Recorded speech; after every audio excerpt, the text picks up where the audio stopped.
Takk ykkur fyrir. Þingforsetar, kæru félagar og vinir. Til hamingju með afmælið. Við höldum nú flokksþing, 34. flokksþing Framsóknarmanna, á 100 ára afmæli flokksins. Enginn íslenskur stjórnmálaflokkur hefur starfað jafn lengi og enginn flokkur hefur náð viðlíka árangri fyrir samfélagið. Þetta helstu þetta í hendur. Framsóknarflokkurinn hefur starfað óslitið í heila öld þrátt fyrir gríðarlegar breytingar á íslensku samfélagi, breytingar sem hafa falið í sér hreint ótrúlegar framfarir, vegna þess að flokkurinn hefur átt stóran þátt í eða leitt þær framfarir. Það er því ekkert minna en stórkostlegt að geta nú gengið til kosninga á aldarafmæli flokksins eftir að flokkurinn hefur sannað, svo munar, að hann er enn leiðandi afl í stórkostlegum umbótum og nýjum og einstökum sigrum fyrir þetta samfélag. Elsti stjórnmálaflokkur á Íslandi er leið sá sprækasti. Hann er enn flokkurinn sem hefur kraft til að leiða sögulegar umbætur, flokkurinn sem hefur hugmyndirnar, lausnirnar og framtíðarsýnina til að vísa veginn og aflið og þrautseiguna til að gera þá framtíðarsýn að veruleika. En allt þetta hefur aðeins verið hægt vegna þess að í heila öld hefur flokkurinn verið skipaður miklum fjölda ósérhlífinna hugsjónamanna allt land sem hafa unnið saman að því að bæta samfélagið. Fólki eins og ykkur, sem leggur í mörgum tilvikum á sig löng ferðalög, mikinn kostnað og ómælda vinnu til að taka þátt í starfi flokksins. Þið eru mætt til þessa þings sem haldið er í beinu framhaldi af öðrum fundum í flokknum og á óhefðbundnum og margt óhentugum tíma fyrir mörg ykkar. Og fyrir þá fórnfýsi vil ég þakka ykkur alveg sérstaklega. Það er vel við hæfi að við sem hér erum saman komin á aldarafmæli flokksins hugsum til þeirra kynslóða Framsóknarmanna sem komu á undan okkur og byggðu upp flokkinn og landið. Við sem nú störfum fyrir flokkinn höfum skyldum að gegna við þær kynslóðir sem á undan okkur komu en líka þær sem á eftir okkur munu fylgja. Á meðan við varðveitum grunngildi flokksins og höldum tryggð við það sem er satt og rétt, jafnvel þegar það er erfitt, munum við varðveita flokkinn. Við viljum trúa því að sannleikurinn og réttlætið sigri alltaf að lokum. En það er ekki þess vegna sem við höfum réttlætið að leiðarljósi í störfum okkar. Við viljum frekar falla í þágu réttlætis en sigra á forsendum ranglætis. Flokkur sem fylgir þeirri stefnu á ekki alltaf náðuga daga. En með tímanum eykur hann styrk sinn og trúverðugleika. Stjórnmálaflokkur getur farið í kosningar einu sinni og jafnvel tvisvar með því að elta tíðarandann hverju sinni. En til að endast í 100 ár þarf festu. Það þarf kjark til að verja réttlætið sama hversu erfitt það kann að virðast og þor til að leiða. Þessa eiginleika hefur Framsóknarflokkurinn haft til að bera og þessir eiginleikar hafa oft gert okkur stolt af því að vera Framsóknarmenn. Bæði þegar við höfum haft sigur úr býtum, stundum gegn ofurefli, en líka þegar við höfum sýnt að það var ekki sigurinn, heldur réttlætið sjálft sem var meginmarkmiðið. Ég hef alltaf verið Framsóknarmaður, alltaf verið sannfærður að miðjustefna og skynsemishyggja væru best til þess fallin að bæta samfélagið og stöðu allra sem það mynda. Ég hafði hins vegar fyrir löngu ákveðið að taka ekki þátt í stjórnmálum sjálfur. Ég taldi að stjórnmálin væri í of miklum mæli farin að snúast eitthvað annað en prinsipp, staðreyndir, lausnir og samvinnu. Stjórnmál væri orðin og hefðu hugsanlega alltaf verið ljótur leikur þar sem úrslitin réðust meira af tækifærismennsku, ímyndarsköpun og svo kölluðum hönnuðum atburðarásum en af staðreyndum. Þannig væri það bara hvort sem líkaði betur eða verr. Þetta breyttist eftir að hópur flokksmanna sem ég hafði aldrei hitt fékk mig til fundar við sig og kynnti mig fyrir Framsóknarmönnum vítt og breitt landið. Þar hitti ég hópa fólks sem var ekki aðeins sammála mér hugmyndafræðilega, heldur var það samankomið eingöngu vegna þess að það vildi láta gott af sér leiða fyrir samfélagið. Í ástandi sem einkenndist af glundroða og ótta komu Framsóknarmenn saman, yfirvegaðir og einbeittir til að ræða hvað þeir getur gert til að hjálpa samborgurum sínum.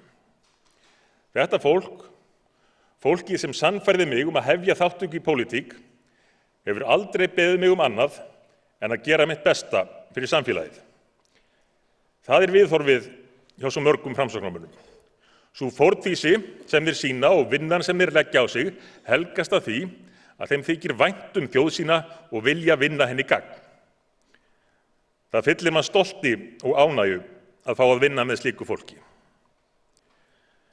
Það er ekki annað hægt á aldarafmælisþingi en að líta aðeins til sögunnar, árangurs okkar á undanförnum árum og í heila öld. En fyrst og fremst ætla ég þó að ræða framtíðina og hina nýju öld framsóknar fyrir Ísland. En auðvitað helst þetta líka í hendur.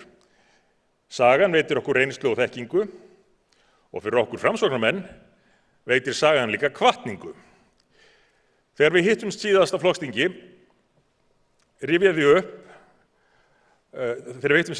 hér í Háskólabíói rifjaði ég upp áskorun Fjölnismanna til Íslendinga í fyrsta riti Fjölnis.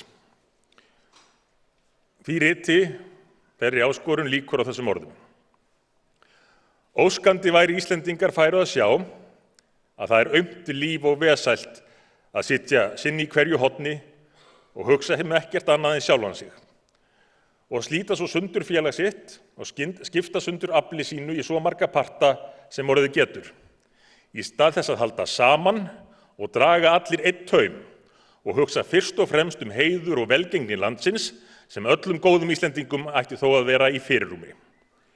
Það eins og ég oft áður nefnt, þessi óbilandi trú á samvinnu og sóknarfæri þjóðarinnar sem framsóknarstefnan byggir á.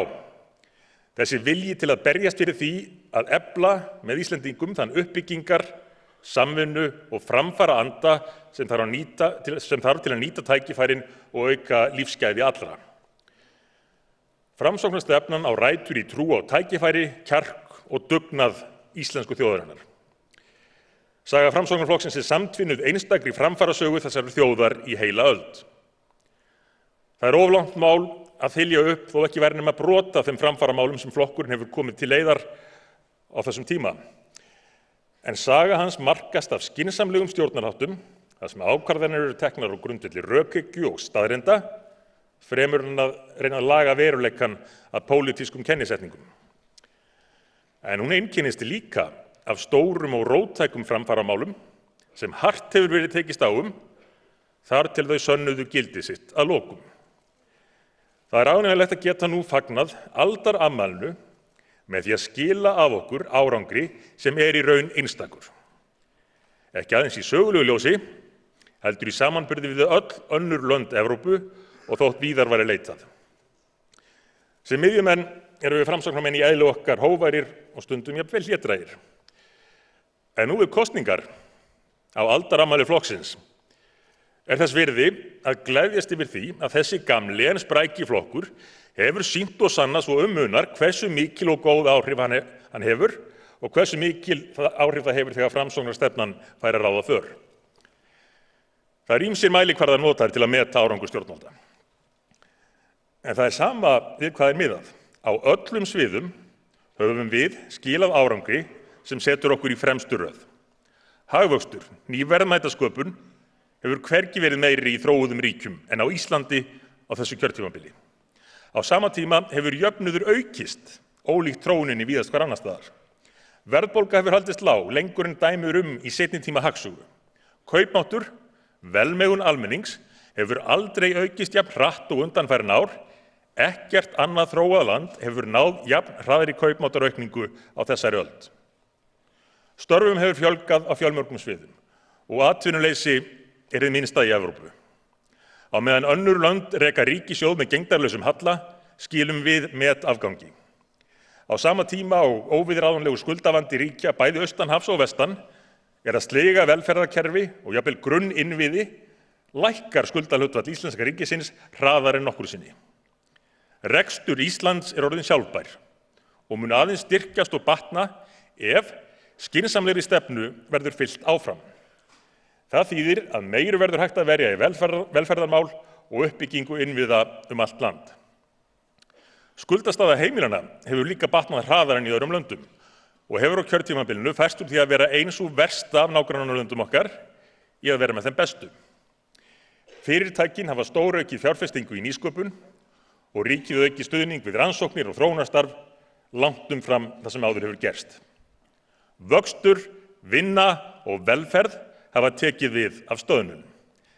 Ekkert af þessu gerðist þó af sjálfu sér.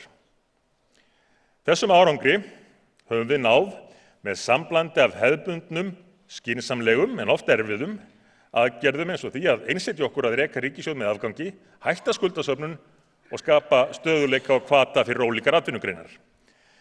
En við höfum líka gert það með risastórum, róttækum aðgerðum sem hafa hvergi verið reyndar áður, en hafa þó skilað slíkum árangri að það vekur athygli víða heim.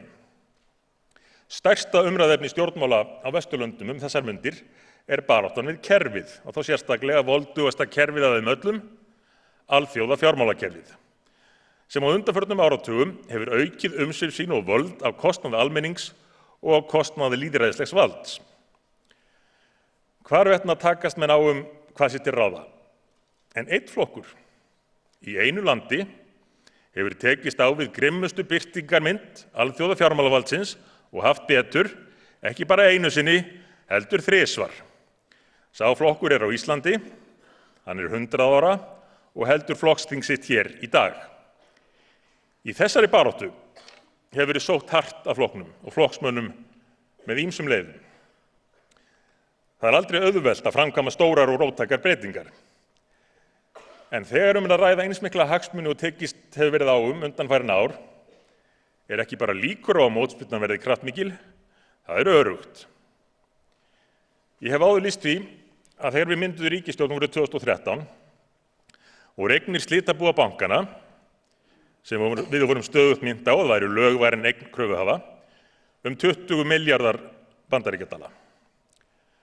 Það voru jafnmiklar eignir og nam verðmæti allra mannvirkja í Reykjavík, alls íbúðarhúsnæðis, allra verslana, skrifstofuhúsnæðis, verksmiðja, skóla, íþróttamannvirkja, hesthúsa og svo framvegis. Allra mannvirkja. En ekki bara í Reykjavík, heldur líka á Vesturlandi, Vestfjörðum, Norðurlandi, Austurlandi og Suðurlandi. Fyrir hagsmunina sem þarna voru undir væri sem sagt hægt að byggja heila borg og nánast heilt land. En gera ýmislegt til að verja slíka hagsmuni.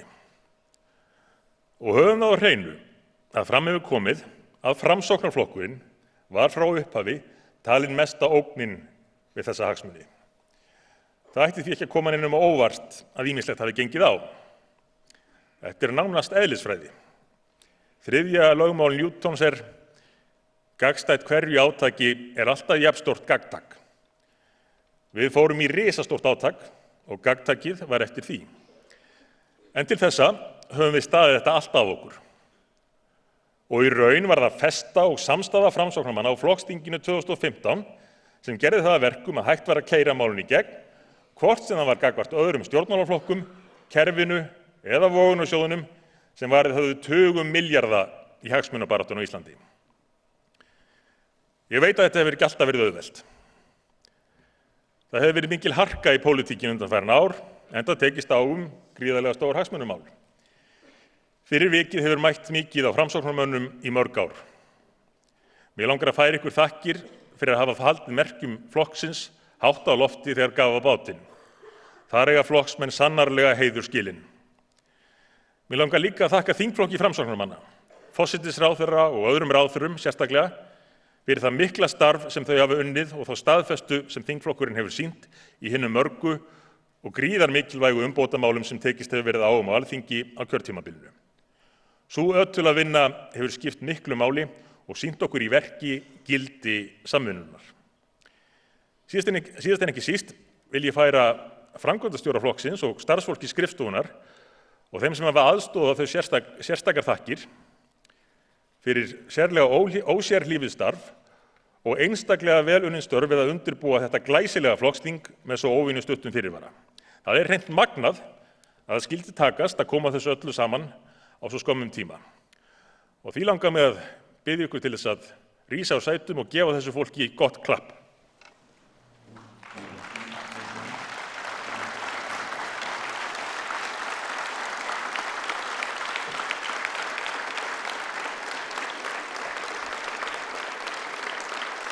Takk. Kæru félagar og vinir, Ég veit að undanfarnir mánuðir hafa verið ykkur erfiðir. Ég veit líka að það verið ráðist á ykkur vegna mín og atburða sem tengjast lífi mínu og fjölskyldu minnar.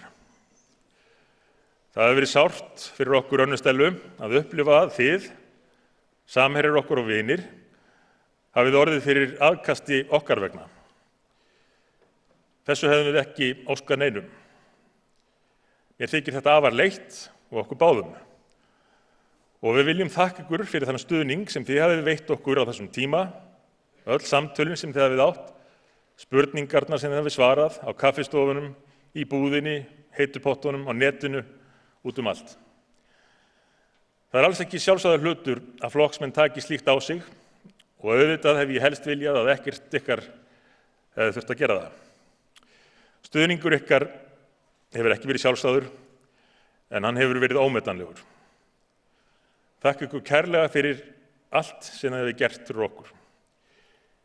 Ég ekki óumdeildur stjórnmálamaður og verð það líklega aldrei. En starf stjórnmálamannsins snýst ekki bara að reyna að bæta samfélagið, hann verður líka að reyna að bæta sjálfan sig leið. Og ekki bara að bæta sig sem stjórnmálamann, heldur líka sem manneskju. Að læra af mistökunum og reyna að gera betur í framtíðinni, í starfi, jafnt sem einkalífi. Ég sannarlega ekki gallalaus og hefði getað gert margt betur í gegnum tíðina eins og við flest. Enginn sér meira eftir því þegar ég geri mistök en ég sjálfur. Verst þykir mér þó þegar þau hitta flokkin og ykkur félaga mína illa fyrir á ósanngjarnan hátt.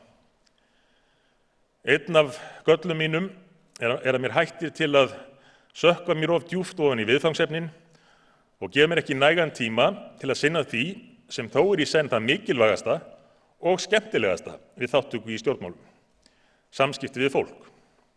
Það að heimsækja og ræða við flokksmenn ykkur sem berið uppi hið ómetanlega starf þessa flokks. Ég veit að ég hef fallið í sömu gryfju og svo margir stjórnmálamenn hvað þetta varðar og ég vil biðja ykkur afsökunar á því. Þetta er eitt af því sem ég vil helst bæta hjá sjálfum mér. Undanfarna mánuði hefur það legið þungt á mér hversu hart hefur verið ráðist á fjölskyldu mína. Stjórnmálamaður verður að sjálfsögðu að venjast því að leiða hjá sér eða standa af sér daglegt illt umtal, kommentakerfi og gróusögur og fleira í þeim dúr. En við sem störfum í stjórnmálum erum líka mannleg og þurfum að hlúa að fjölskyldum okkar eins og aðrir.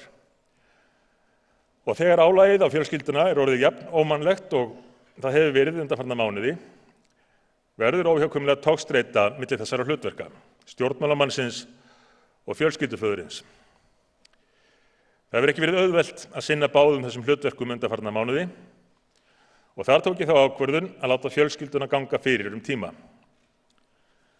Það var nauðsynlegt fyrir okkur hjónin og dóttur okkar og ég bið ykkur að sýna því skilning á sama tíma, á sama hátt og ég skil að svo ákvörðun mín hjálpaði ykkur ekki í flokksstarfinu á meðan á því stóð og það þykir mér leitt.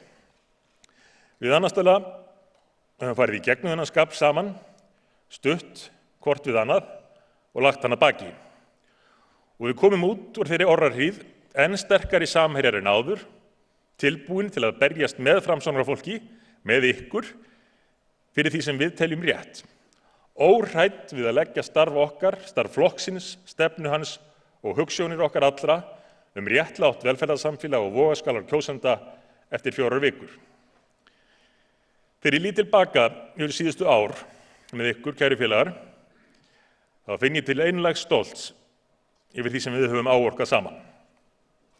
Það er barátta ykkar og stuðningur, áeggjan og staðfesta sem hefur gert okkur í forystu Framsóknarflokksins það mögulegt að standa keik hvað sem á dynur og keyra áfram þær gríðarmikilvægu breytingar sem hér þurftu að eiga sér stað á síðustu árum. Og með þessari baráttu og þessari staðfestu höfum við lagt nýjan grunn að framtíð landsins. Framtíð sem er miklu bjartari og miklu jákvæðari en nokkurt okkar þorði að vona þegar við hófum þessa baráttu. Framtíð sem er full af tækifærum. Ég stend í þakkarskuld við ykkur fyrir að hafa veitt mér tækifæri til að vinna með ykkur að því að ná þessum árangri. Kæru félagar, það var stórt skref fyrir mig að hefja þátttöku í pólitík. En eftir að hreint magnaður hópur framsóknarmanna hafði sannfært mig að pólitíkin ætti enn von, ákvað ég láta slag standa, vegna þess að ég hafði mjög sterkar skoðanir á hvað þyrfti að gera við þær aðstæður sem þá voru í þjóðfélaginu og hvað mætti alls ekki gerast. Framsóknarmenn treystu fyrir sín og studdu við hana, oft í miklu mótlæti, og saman náðum við að gera þessa sýn að veruleika. Nú eru aðstæður gjörbreyttar til hins betra. Verkefninu hins vegar hvergi nærri lokið. Því meiri árangri sem við höfum náð, þeim mun stærri hafa tækifærin til að byggja á þeim árangri orðið. En leið höfum við meiru að tapa ef horfið verður af braut skynsemishyggju. Áður skipti það sköpum að lausnir okkar nýttust við að takast á við ógnir. Nú ekki síður þörf á lausnum okkar svo að tækifæri nýtist. Það skiptir ekki síður máli hvernig menn spila úr góðri stöðu en erfiðri. Nú við upphaf nýrrar framsóknaraldar hefur grunnurinn aldrei verið traustari. Höfum þá á hreinu að sú staða komin upp vegna þess að við lögðum til lausnir sem virkuðu og höfðum þrautseigju og kraftinn til að brjótast í gegnum allar hindranirnar og gera áformin að veruleika.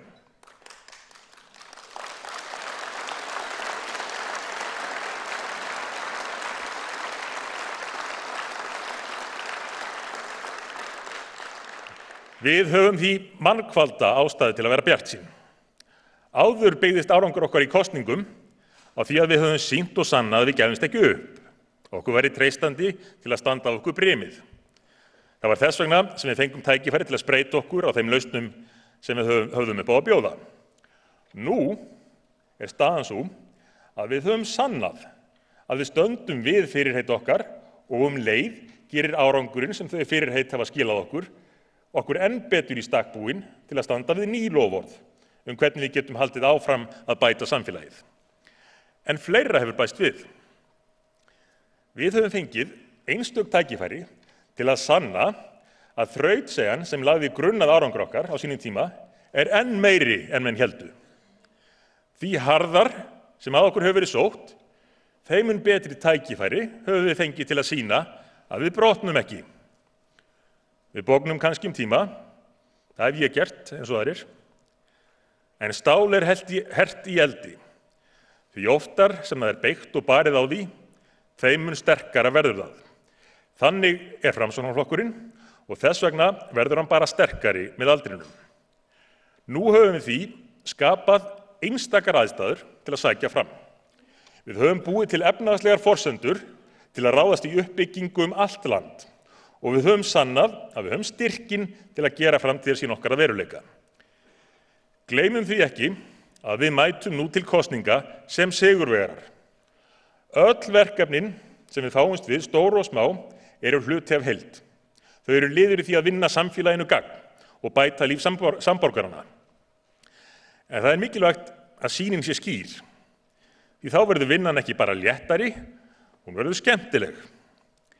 Í kosningabaráttunni 2013 sagði ég oft dæmisögu til að útskýra hvernig verkefnin framundan horfðu við mér og hvers vegna við ættum að ganga glöð og bjartsýn til verks.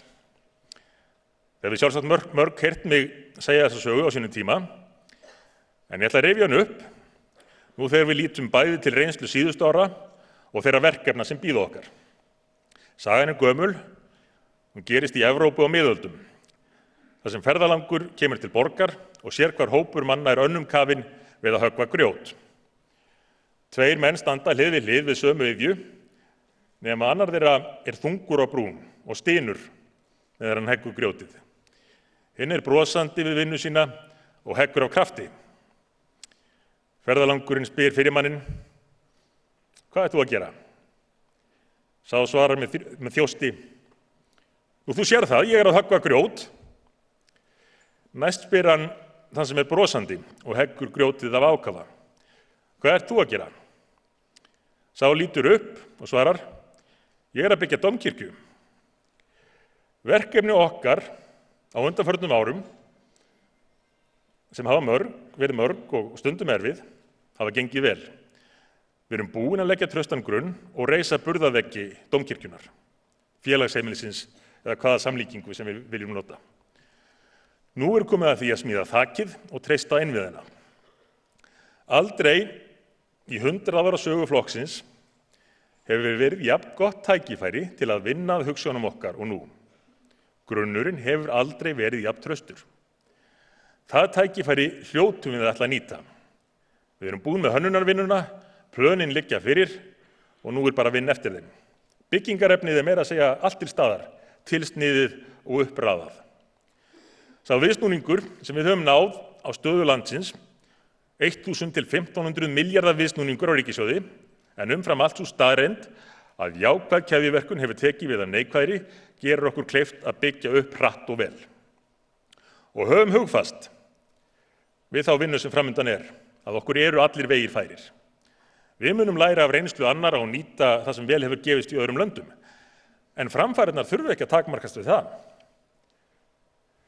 Þótt eitthvað hafi ekki verið gert eða ekki tekist áður einhvers staðar annars staðar, það ekki að þýða að við getum ekki látið að takast hér.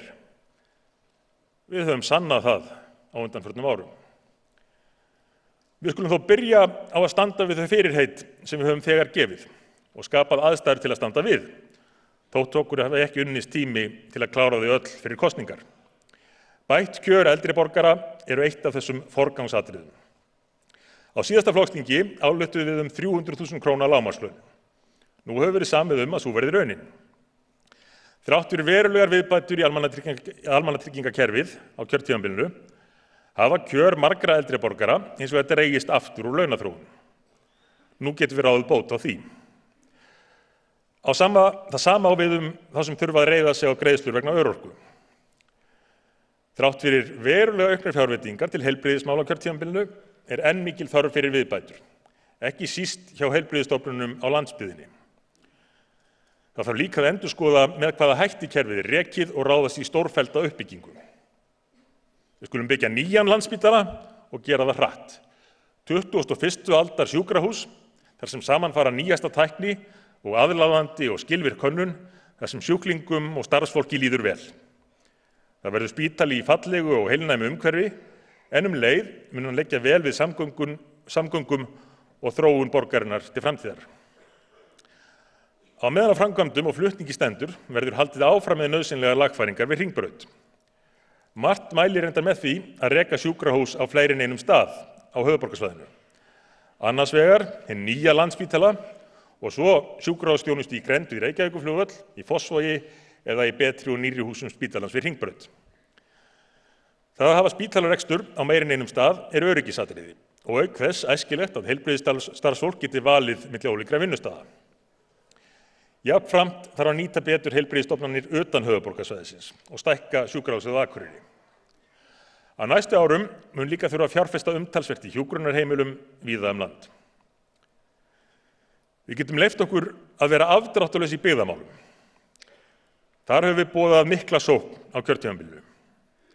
Það er ekkert í því fyrirstöðu að hefja þá sókn af krafti á nýju kjörtímabili. Það mun kosta umtalsverða peninga, en þeir peningar eru til og það að treysta byggðir landsins er ekki eyðsla, heldur fjárfesting sem mun skila sér margfalt til langrar framtíðar. Látum líka verða margumtöluðum áformum að beita skattalegum hvötum til að styðja við fjárfestingu og atvinnuþróun á landsbyggðinni og setjum reglur dreifingu opinberra starfa. Það er mikils virði fyrir okkur að eiga þessa fallegu og gjöfulu eyju sem Ísland og það væri hrein sóun að nýta hann ekki með blómlegri byggð hringinn í kringum landið. En það þarf átak í samgöngumálum, bæði til að auka öryggi og tengja byggðirnar. Einbreiðar brýr eiga illa við á þjóðvegi 1 á 21. öld. Gangagerð mun halda áfram og víða þarf að laga hættulega eða hálfónýta vegi. Ljósleiðaravæðingu hefðum við viljað sjá ganga hraðar fyrir sig. En það allt til reiðu, svo hægt verður að klára ljósleiðaravæðingu landsins á nýju kjörtímabili.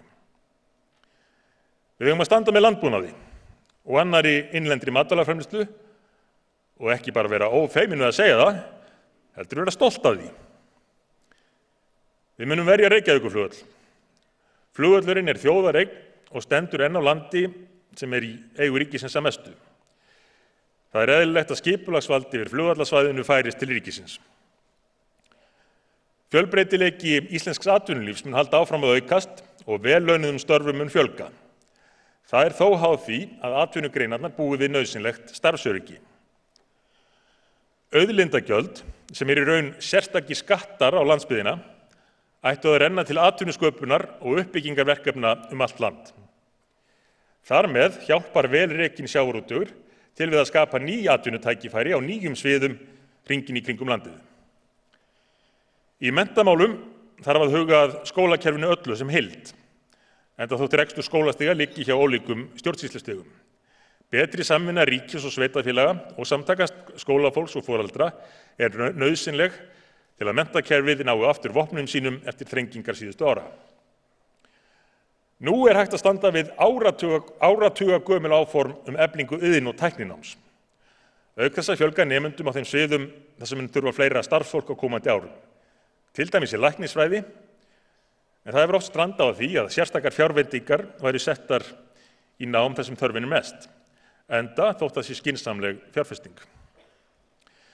Við verðum áfram leiðandi í umhverfismálum.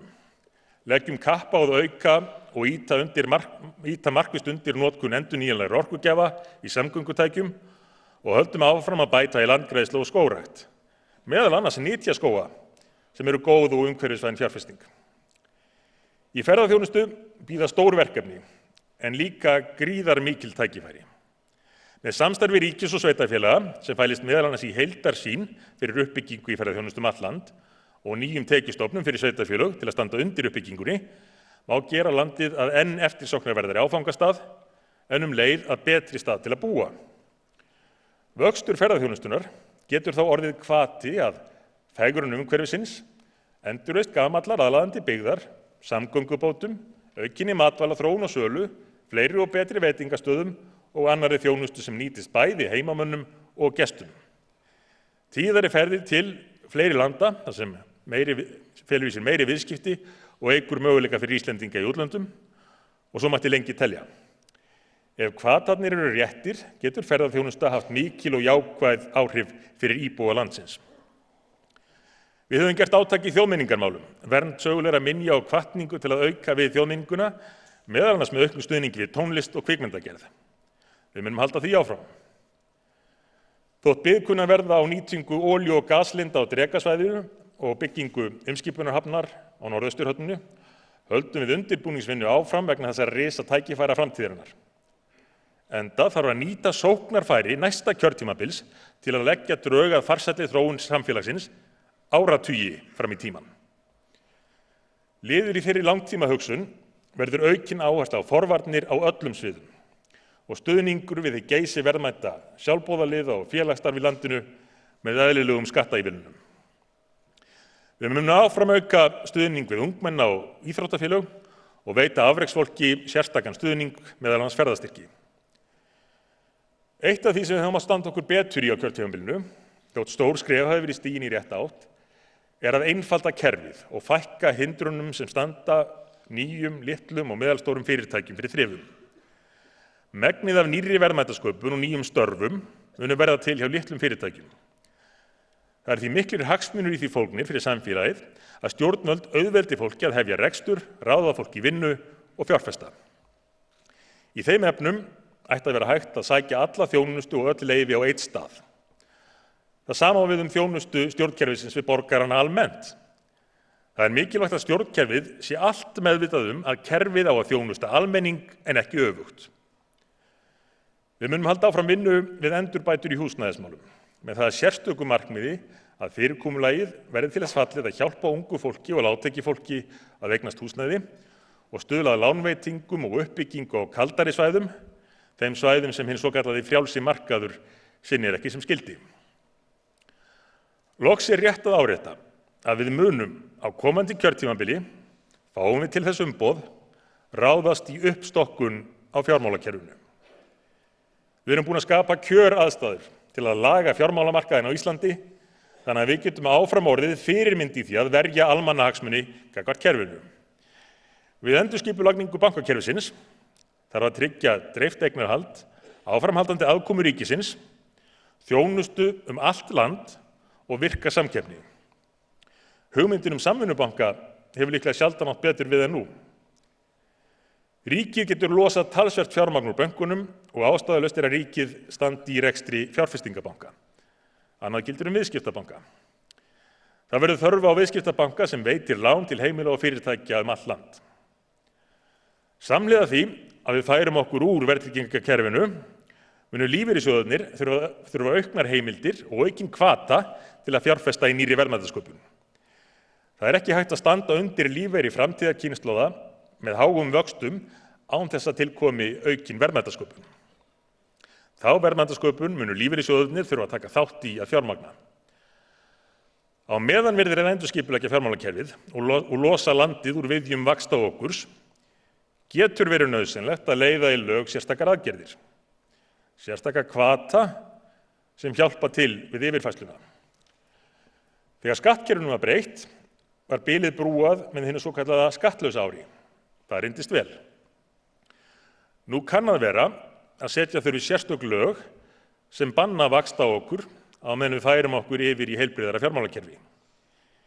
Í hvaða öðru landi gera menn kröfu 4–5% að jafnvel meiri raunávöxtum til að veita lán til íbúðakaupa eða arðbæra fjárfestingarverkefna?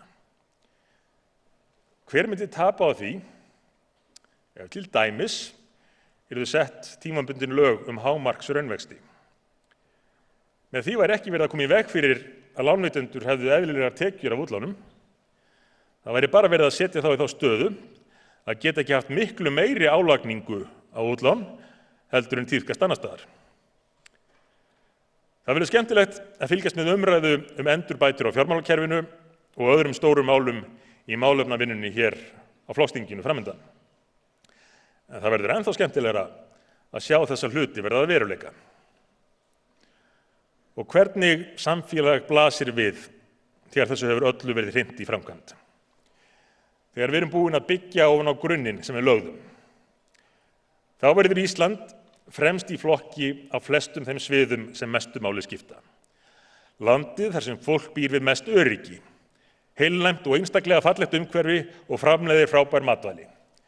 Það fjölbreytilegt atvinnulíf allt land og tækifæri fyrir alla til að njóta sín á sínu sviði. Allir hafa sterka hvata til að vinna og skapa verðmæti, en leið eru allir meðvitaðir að samfélag samvinnuverkefni þar sem starf eins gerir starf annars mögulegt og þess vegna fá allir sanngjörn laun fyrir vinnu sína. Þeir sem ekki geta unnið eða hafa lokið starfsævinni búa við fjárhagslegt öryggi.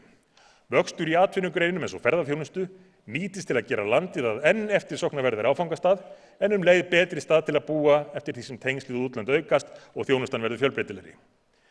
Það aðdráttarafl sem fallegir bæir og sveitir skapa notað til að ýta enn undir fægrun umhverfisins og hlúa menningu og sögu landsins. Allir hafa aðgang að menntun og að úrvals heilbrigðisþjónustu óháð efnahag, á nýjum Landspítala eða í heimabyggð. Landið verður ein heild, tengt saman af fjarskiptaneti sem auðveldar vinnu óháð staðsetningu og samgöngukerfi sem gerir landsmönnum kleift að komast leiðar sinnar á öruggan og þægilegan hátt. Öflugt forvarnastarf og áhersla á æskulýðs- og íþróttastarf þýðir að þjóðin verður þekkt fyrir hreysti og álag og kostnaður heilbrigðiskerfisins verður viðráðanlegri fyrir vikið. Allir mun hafa aðgang að góðri menntun, nýsköpun og rannsóknir blómstra í nokkrum háskólum og fjölmörgum fyrirtækjum allt land og landið verður þekkt fyrir margbreytilegt lista- og menningarlíf og afreksfólk í íþróttum. Landið mun eiga í viðskiptum við löndum allan heim á grundvelli fleiri fríverslunarsamninga en aðrar þjóðir. Hver og einn sniðinn að þörfum beggja aðila. Hvergi verður betra að búa en á Íslandi. En ekkert af þessu gerist af sjálfu sér. Þetta hefur ekki alltaf verið auðvelt. Það hefur gengið ýmsu á þessum síðastliðnu 100 árum og næstu skref verða ekki auðvelt heldur. En við vitum að allt þetta hægt og vinna við að gera það að veruleika getur orðið skemmtileg. Það verða ýmsar hindranir á veginum, en við erum flokkurinn til að reiða þeim úr vegi. En til þess verðum við vera trú eðli okkar, vera flokkur skynsemishyggju, en leið reiðubúin að berjast fyrir breytingum, lausnamiðaður flokkur sem reiðubúin að vinna með hverjum sem á góðum málum, en leið róttækur umbótaflokkur.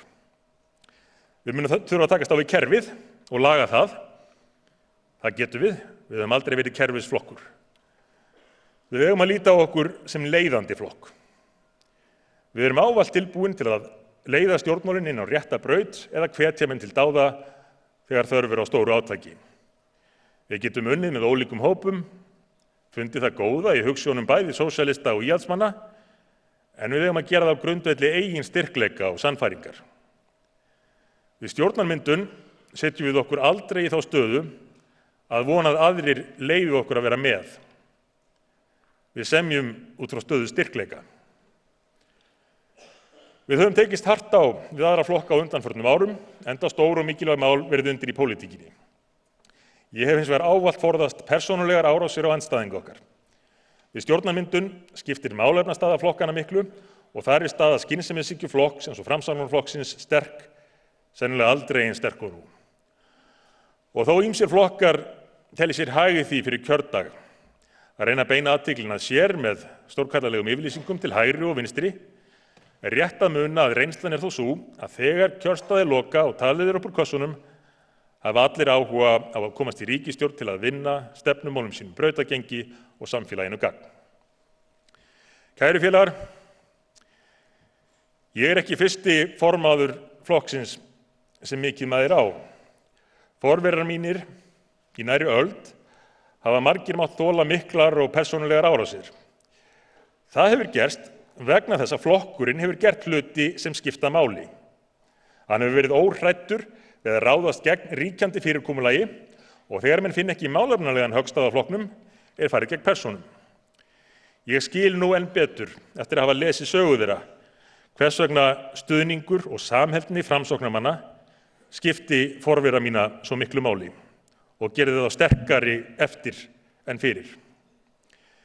En einmitt þessi samheldni og styrkur gerir okkur kleift að leysa ágreining okkar í milli, þó menn takist á og jafnvel kastist í kekki. Þá er nauðsynlegt að formaður flokksins gangi fram fyrir skjöldu og sýni sáttavilja í verki. Ég heiti ykkur því að það mun ég gera strax af heilum hug hljóti umboð ykkar til að leiða starf flokksins áfram og mun hvetja alla flokksmenn til að fylgja því fordæmi. Ég hef áður tekist á við menn stöðu innan flokksins, en strax og niðurstaða flokksmanna lá fyrir, steig ég fram og bauð fram einlægan vilja til samvinnu. Niðurstaðan var sú að listi Framsóknarmanna vann vel saman og skilaði góðum sigri í kosningum. Kæru Framsóknarmenn, kæru vinir. Við njótum þess heiðurs að starfa í stjórnmálaflokki sem í 100 ár hefur verið leiðandi í mótun samfélagsins á Íslandi. Flokki sem í 100 ár hefur staðið við þá hugsjón sem dreif 8 alþingismenn til að taka saman höndum á Seyðisfirði þann 16. desember 1916 að vera frjálslyndur og róttækur umbótaflokkur. Að nálgast úrlausnarefni á grundvelli skynsemi og trú á og ýta undir uppbyggingamátt þjóðarinnar. Fyrir 5 árum lauk ég yfirlitsræðu minni hér á þessu sviði með þessum orðum. Eftir 5 ár verður Framsóknarflokkurinn aldargamall. Það er hægt að breyta miklu á 5 árum. Einsetjum okkur nú að fyrir aldarafmælið verðum við byrjuð að leiða íslenskt samfélag eftir þeim gullna meðalvegi sem liggur að landi vona okkar. Og gerum það í fullvissu þess að engin sú hindrun sem á þeim vegi kann að verða sé svo stór að einbeittur Framsóknarvilji fá ekki við hana ráðið. Í dag hittumst við hér 5 árum síðar á aldarafmæli Framsóknarflokksins með þann árangur í farteskinu. Því eigum við sameiginlega og svo sannarlega að vera stolt af. Í dag getum við sagt hvort við annað, okkur tókst það. Hinn einbeitti Framsóknarvilji hefur á síðustu 5 árum rutt brautina fyrir meiri umbætur í íslensku samfélagi en jafnvel við sjálf þorðum að vona. Og það gefur okkur þrótt, það veitir okkur kraft og ég veit að það fyllir Framsóknarmenn allt land baráttu vilja. Vilja til að byggja áfram upp á grunni þess sem við höfum þegar byggt. Á meðan Framsóknarflokkurinn og Framsóknarfólk allt land stendur fast á hugsjónum sínum og er tilbúið til að berjast fyrir þeim samhent með skynsemi og rökræðu vopni, þá er ég bjartsýnn á framtíð Íslands. þá efast ég ekki að næstu 100 ár verða landinu okkar góð. Sigur og barátta undanfarinna ára fyllir okkur stolti. Og ég er stoltur að hafa unnið með ykkur.